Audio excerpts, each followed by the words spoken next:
Hello YouTube and welcome back to another video. Today I'll be talking about composite functions. So these functions are a bit different than your regular functions. They basically combine two other functions into sort of one big main function. So let's get straight into it. So let's say, for example, we had a normal function, say f of x. Let me use a different color here. Let's say we had the function f of x is equal to 2x plus 3.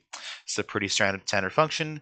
You could take any x value, say f of 2, that should be equal to 2 times 2 is 4, 4 plus 3 is 7, and so on. You can keep going f of 3 and then you get even more values. So let's make up another function now. Let's say we have a function g of x, and let's say that function is x squared. Okay, so what I want to do in this video is I want to sort of find a way to combine these two functions right here. So what I mean by combine is to basically take an output of one function and make that the input of another. So let's think about what's going on here. So let's say I have g of 2. Let's say I have g of 2. And that's obviously going to be 4. Now what if I wanted this 4 right here to be the inputs of this right here? What if I wanted to do f of 4? So basically all I did was the output of g of 2 is going to go into the f of 2. Well, that's simple. All I have to do is do f of 4, and that should be 2 times 4 is 8 plus 3 is 11. There we go. So what did I just do there? Well, essentially all I did was I took the output of g of 2 and I plugged that into f of 2. But how do we actually write that in mathematical terms? So the way we're going to do that is basically we're going to start off with the function f. So we're going to say f right here. And then we're going to say, let's go back to green here, g of whatever value we use in here, g of 2. And there we go. That's all we really do.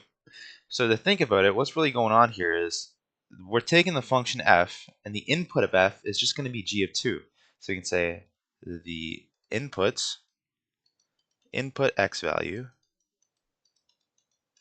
to the function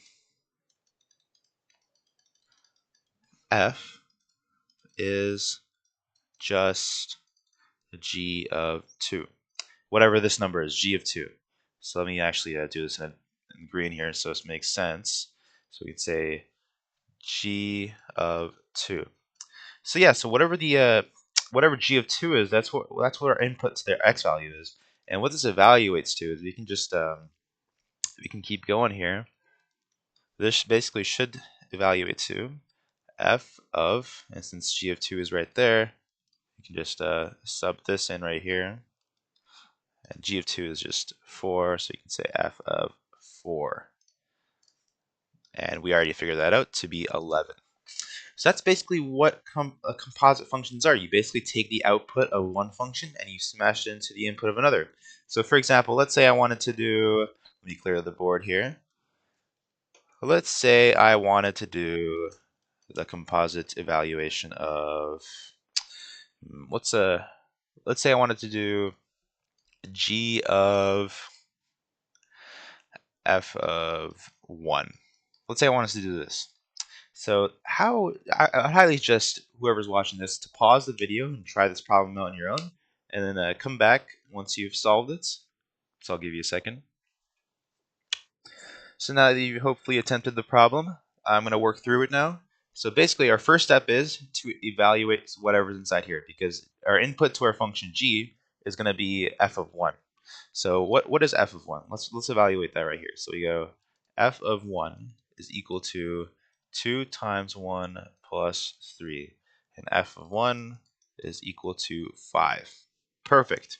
So now that we know f of 1, we can just sub that into here. Notice how, whoops, I should probably write f of 1 is equal to 5. So now that we know this input, we can just sub it into this thing right here. So we can write g of 5 right here, because f of 1 is just equal to 5. And now our last step, what we have to do is we have to evaluate g of 5, and that is just going to be, I don't know why there's a bracket here, whoops.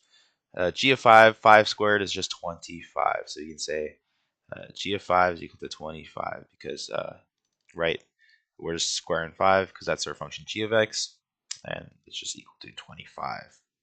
So a way you can think about this is using like a 2 or 3 step process. So basically what we do is we start off with the function. In this case, what we did, we started with the function f. So you can say, let's say we wanted to go to x, and then we go, next step is we have to plug that into our function, what is it, f. So you can say it goes into our function f, and then what outputs then is the function f of x.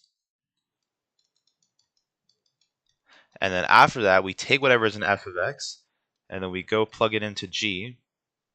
Whoops, it's actually green. So we plug it into g, and then lastly, what we're left with is the function g of f of x. And that's pretty much it.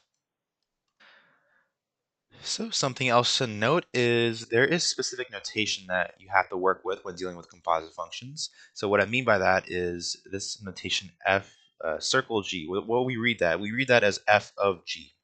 So basically this is saying f of g, and it's just the same thing as saying f of g of x. You can use these things the same way. Some math textbooks like to use f of g, this notation right here, but the right one is pretty standard and it's also fine. So yeah, and also here's a definition of a composite function. And there we go.